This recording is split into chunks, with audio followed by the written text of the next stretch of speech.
Sa iba pang balita, lusot na sa House Committee of Health and Dangerous Drugs ang paggamit ng marijuana para sa medical purposes.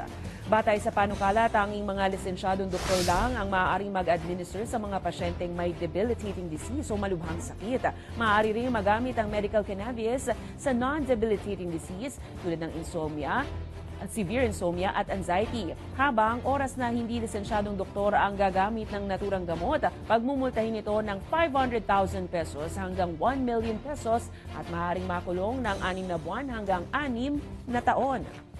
Ang aming inaprubahan ay exclusive lamang po ito for medical use, medical cannabis. Wala hong provision sa batas na ito na inaalaw yung recreational use. Medical cannabis in pharmaceutical form ang inaalaw po natin dito. So this will treat debilitating diseases as identified by the physicians.